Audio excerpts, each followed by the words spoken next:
Et lorsque vous parlez, Caroline, évidemment des éléments, le désert.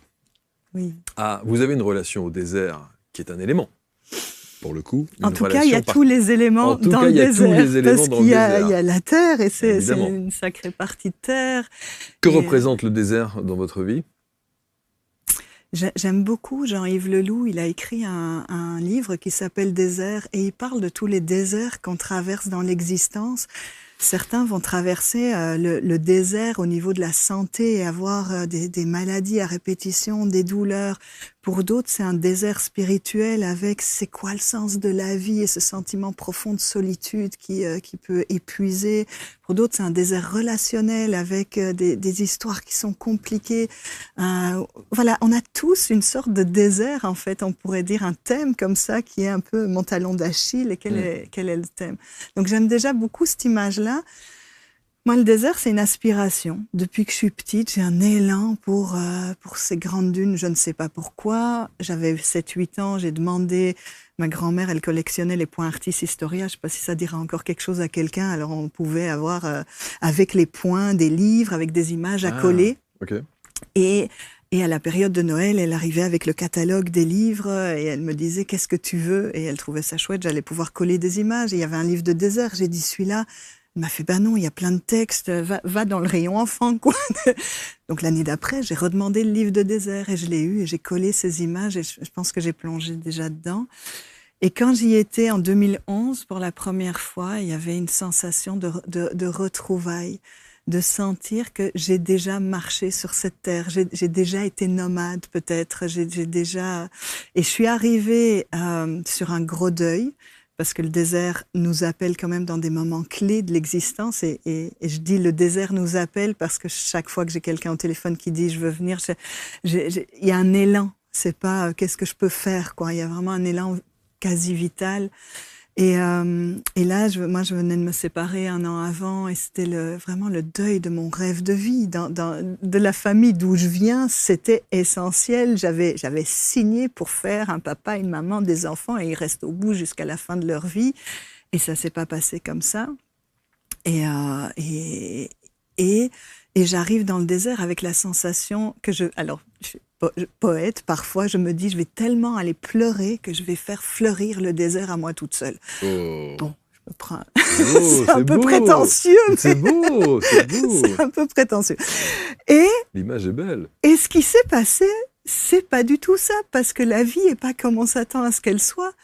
Et je marchais dans ce désert, et je marchais, et je touchais de la joie profonde. Et j'avais l'impression qu'à chaque pas, ma fatigue, mon épuisement, ma colère de ces derniers mois et années tombaient dans chacun de mes pas et que c'était un compost géant qui me renourrissait directement, qui me faisait toucher à derrière toutes ces couches de tristesse et de frustration. En fait, il y a juste de la joie. Ça me ramenait à mon essence profonde, en fait. Et donc, j'étais la première étonnée, mais donc j'appelle ça le grand composteur. Après, j'ai quand même pleuré, j'ai quand même pleuré beaucoup à un moment parce que j'avais un compagnon de route qui, on est en haut d'une dune et puis au loin, on voit, et je l'ai jamais revu, une carcasse quasi entière de dromadaires morts. Et il me dit, parce que c'est juste ça le désert, c'est un grand bac à sable, donc c'est joyeux, le désert, il joue avec nous, il joue avec notre âme. Et cet homme-là, il me dit, « Oh, c'est vraiment la vallée de la mort ici !» Et sur cette phrase-là, j'ai un déclic, je le regarde et je fais « Ah là, il va falloir que je marche toute seule. » Et j'ai marché, ça m'a paru des heures et j'avais dans les images qui se mettent à ce moment-là devant mes yeux, j'avais vraiment l'impression d'une procession mortuaire. Et je voyais le rêve de ma vie, le rêve d'un homme que j'avais aimé, etc.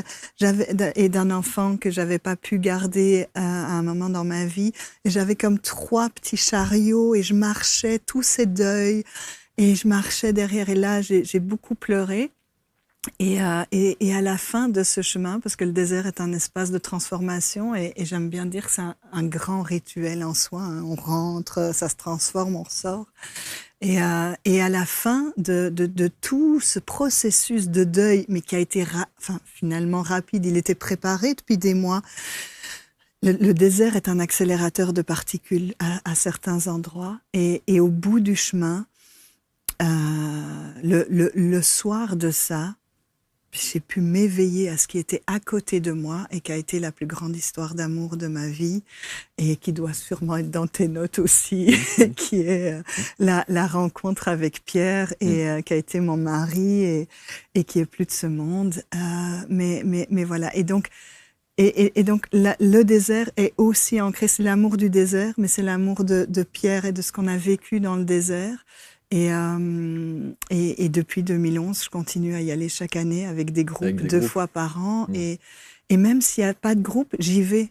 Alors, c'est jamais arrivé. Mais je veux dire, moi, j'y vais de toute façon 2 fois par an, parce que c'est l'endroit où je peux me déposer avec, il n'y a pas de connexion, il n'y a pas d'ordinateur. Je t'ai entendu dans ton émission, je vous dirai tout, ça peut être bien pour toi de venir. Non, mais moi, je suis assez fasciné par ça, j'y suis jamais allé, mais je suis fasciné par ça. Tous ceux qui ont fréquenté le désert, et quelle que soit la manière dont les choses se déroulent dans le désert, reviennent presque transformés. Il y a un avant et un après. Clairement. Tous ceux qui l'ont fait me disent ça.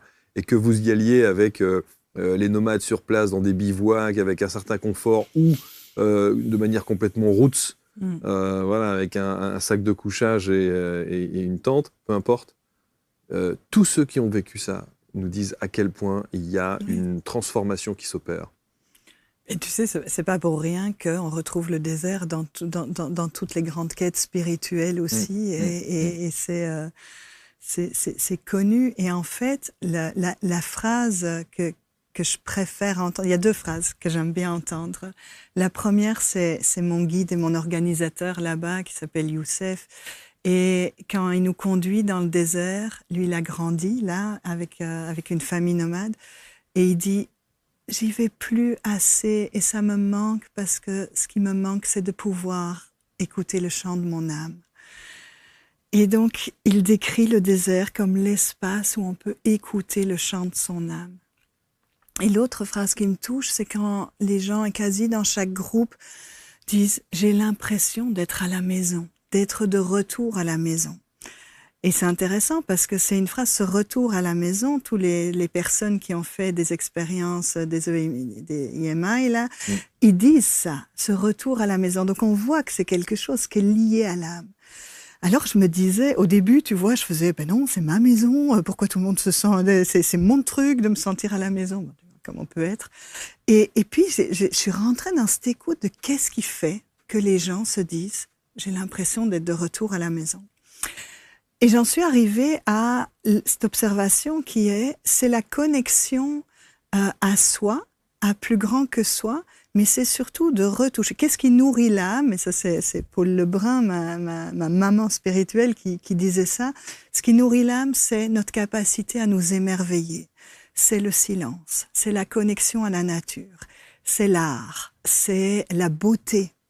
Et il y en a peut-être d'autres, mais voilà, un espace où on est plongé dans la beauté, le silence, le vrai lien, l'authenticité, parce que les masques tombent, il y a plus de filtre, on est à nu en fait, au sens symbolique du terme, et on a des vrais liens parce qu'on n'est pas agité par d'autres choses, et donc on se rencontre et on se rencontre et on se rencontre quand on se rend compte qu'on n'est pas tout seul dans nos petites misères, et donc c'est un voyage et un chemin d'humanité profonde.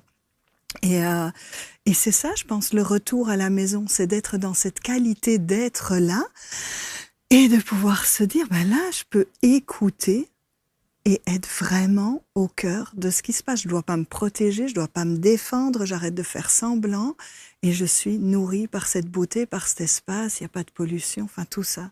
Donc oui, c'est un retour à la maison. Et toute la question après, c'est comment est-ce que je peux faire fleurir le désert en revenant dans le monde occidental agité et le garder vivant. Mais une fois qu'on y a touché, on sait quand même retrouver aussi à certains moments cet espace à l'intérieur de nous, je pense. Alors,